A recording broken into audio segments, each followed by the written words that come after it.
Learn with me Mensural notation. Let's study the bassus with Tempus Imperfectum and Prolatio Perfecta.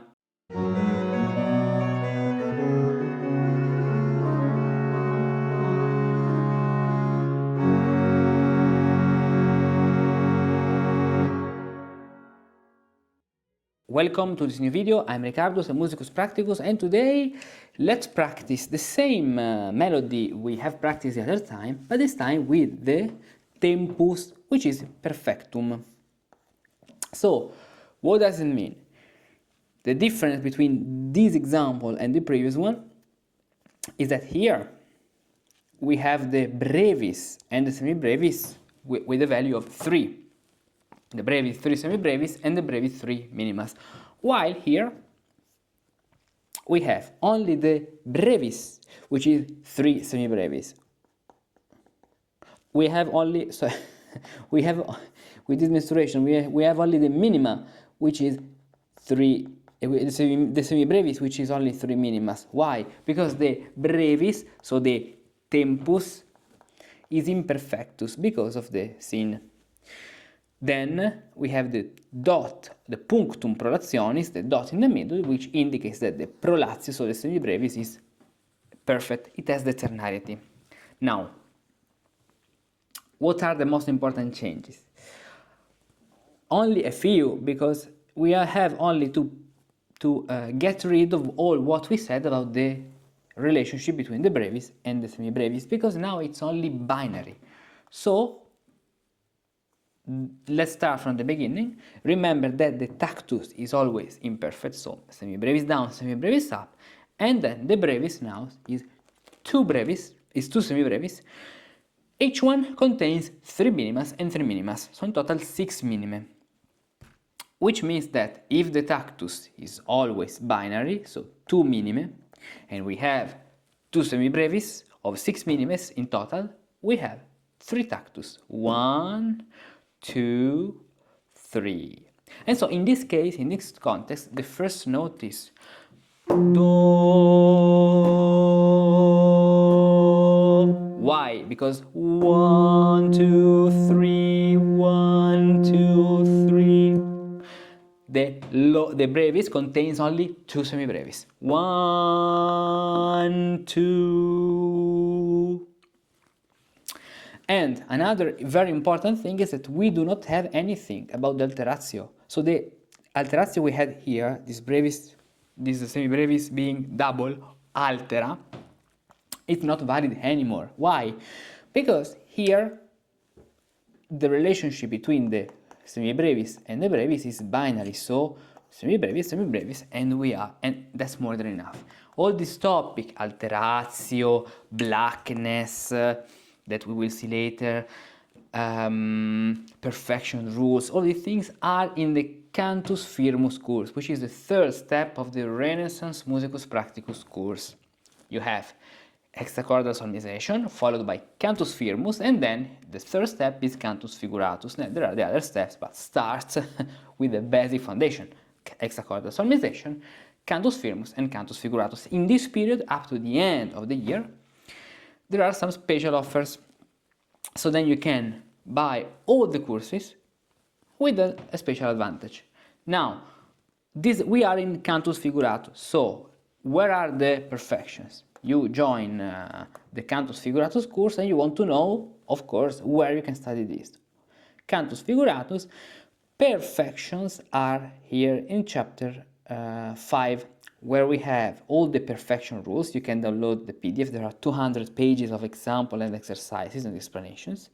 Then you have all these lessons, which are video lessons, in which I explain you I sing with you, I show you how to be the tactus, I show everything. And proportion is another thing, which is in chapter 6. Another very important thing to read, what we're going to read now, are ligatures. So those figures written in only one figure, and this is in chapter 2 of the course. So, what is a ligature? This is a ligature. This is a ligature. This way of writing notes two or more than 2 notes in only one figure. And so, if you know ligatures, you know that this is semibrevis, semibrevis, and this is brevis. This is semibrevis, semibrevis, and brevis because of the form obliqua, oblique form. That's it. Okay. So here we have another semibrevis here, which is perfect. The semibrevis is perfecta because of the Prolatio perfecta. So how to beat this? The first one is Do, Mi, Do, Sol. As you can see, I'm in the soft hexachord. I said Do, but I can say Ut, which is on F ut on the great scale. Ut, mi, ut, sol, la, fa, ut. Now, this brevis contains two semibrevis, so also here we have three tactus. Why? Let's use for a moment modern notation. You have two semibrevis which are perfect because of the Prolatio. The tactus is always imperfect, so the tactus is one semibrevis, two semibrevis, three semibrevis, down and up, down and up, down and up. The blackness indicates the imperfection, which is in chapter 5 of the Cantus Firmus course. Now, so even if we have two semibrevis, the tactus is always imperfectus. So, 1, 2, this way. We count up to 6. Here, this semibrevis is 3 and 3. Perfect. And now we have the brevis. So from this point up to this point, no problems. All is imperfect. Pay all attention that this is, as we said in the next video, this is a black minima, so not a semi-minima, and this is not a chroma itself, but it is a semi-minima that takes this shape because of the blackness of the color, also called. Also, this one is a minima, black minima. This one, black minima, not a semi-minima. Okay? Pay attention to this. This scene refers to the other voice, which has a bigger, a wider mensuration. So, the other voice, this one, will arrive and finish here. We will continue up to the end. Okay. So, now let's sing the first part and then let's continue.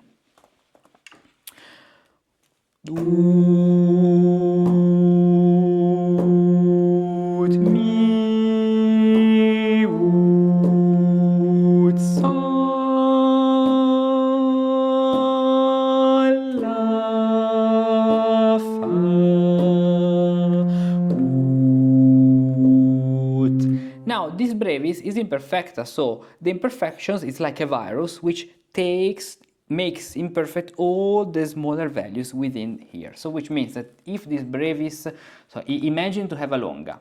The longa and all the other figures are perfect. If the longa becomes black, even the brevis within the longa becomes black, and even the semi-brevis becomes black. All becomes black. All what is a smaller level of figure becomes black in the blackness, and this is clearly explained with a lot of examples in the course. So learn to perform Renaissance notation from here in the course. We have this note which is a brevis, so the tactus is 1, 2, semibrevis imperfecta, 1, 2, semibrevis imperfecta, which means brevis imperfecta. Ut. Perfect. And now we have semibrevis. Sol, sol, mi, mi, re, mi, ut, sol, la, la, sol, fa, la, sol, fa, re, mi, fa, sol, mi, fa, mi, sol, fa,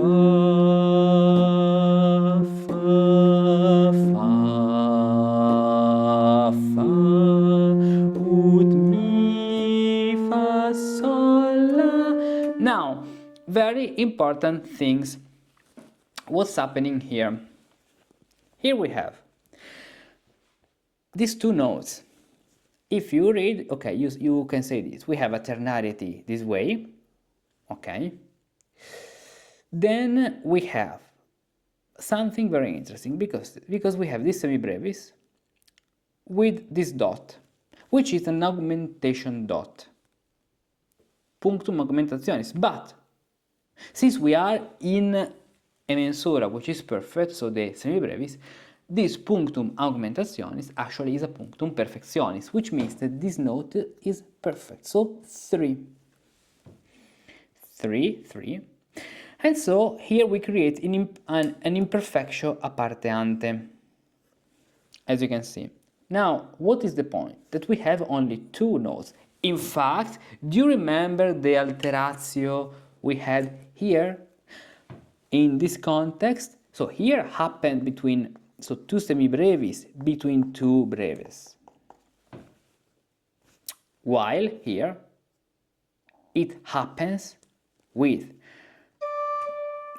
2 minime. Let's write it here, 2 minime between 2 semibrevis. And we can do this because we are talking about a level, so the level of the semibrevis, the Prolatio, which is perfecta. So, ut mi fa sol 2. Let's write up and down. Ut mi fa sol la fa sol sol. Now, the very interesting and curious thing is that usually the final rule is that the last note is always a longa because it doesn't have a specific how can I say, it doesn't have the value of the figure. The last longa is like our fermata, so we have to wait that all the other voices finish to sing.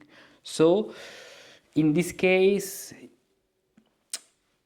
in a general rule, in a normal situation, this note can be considered perfect because of the rule simile ante simile. But here we are at the end, this is the penultimate note, so the group is formed this way. Ut mi fa sol la fa sol sol. Okay, as you can see. And which means that so what's the meaning of this? The meaning of this is that the other voice here, which will finish with F, is actually singing this. So, this way. So you do not have to sing, attention, you do not have to sing 2 notes. The other voice, continuing the last note here with the signum congruentiae, this is called signum congruentiae, stays here on F. Signum, let's write it this way, signum congruentiae, congruentiae. The same thing, let's see if, no, it doesn't happen here, it doesn't happen because here we have a rest. So this voice in the previous couple, because this is a double mensural canon, no problem because it has a rest. Okay, and this is how to perform this music. As you can see, there are a lot of things, a lot of concepts that are very difficult to learn. Having a very clear and organized curriculum helps you to learn better and to don't miss any passage, because there are a lot of passages from things that generally work in any composition, others that are specific to the piece. For example, here you have clearly have in mind how blackness work. Then there are things that are very similar to modern notation. Others, like this concept of mensuration, which is totally different. Now, there are a lot of books, a few books actually, written about mensural notation, but generally they talk about how to write music, how to transcribe music. We want instead to read from the original sources. So what to do now? Go to the page, check the offer, download the free guide PDF, because you may say, okay, but what are the lessons? How many lessons are there? What are the topics? What I will learn? What are some examples I will have in the course? I prepare for this a free PDF you can download. Check the link Cantus Figuratus in the description. You download it, you receive it by your email. There is a Google Drive link which will arrive with an automatic email. You download it, you see all the topic of the material, the lessons you can have access to, and then you can decide to learn Cantus Firmus. And so, see you here for another video, and see you in the course. I'll be happy to teach you how to read Renaissance music directly from the original sources. And remember that you can download for free, this is my special gift for you, the PDF with all the notes, so you can also perform and better study this link in the description. I have bad news for you. In the Renaissance, transcriptions didn't exist. All musici practici, indeed, read music directly from the original sources. They knew how to read ligatures and recognize the correct values, brevis, longa, semibrevis, maxima. They could accurately interpret all the mensurations, perfect, imperfect, tempus, modus, prolatio. They knew how to beat the tactus in accordance with the mensurations and the proportions. So, modern transcriptions are unnecessary. Yes, they can be useful if you want to study the counterpoint and the vertical setting. But do you really have the audacity to claim you perform Renaissance music and are an expert, yet you don't know how to read the notation used by the Renaissance musicians? Fortunately, today you too can learn how to read White Mensural Notation directly from the original sources without relying anymore on any transcriptions nonsense. I've prepared an entire course of 90 practical lessons for you, where I'll teach you gradually how to read figures and rests, how to correctly interpret mensurations in the ancient and in the modern system, how to correctly beat the tactus according to the mensuration and the proportions, how to correctly perform imperfect mensurations and perfect mensurations with all the rules of perfections and imperfections, how to correctly beat the proportions, even the most unexpected ones, like 5-3, how to correctly align the syllables of the text to the notes of the piece, and much more. 90 practical lessons, 200 pages of examples and exercises from the original sources, no transcriptions, only examples from the original sources. So, no more excuses to don't learn White Mensural Notation, sign up for the course, discover all the topics and the content, purchase the course and start learning White Mensural Notation today. Click here.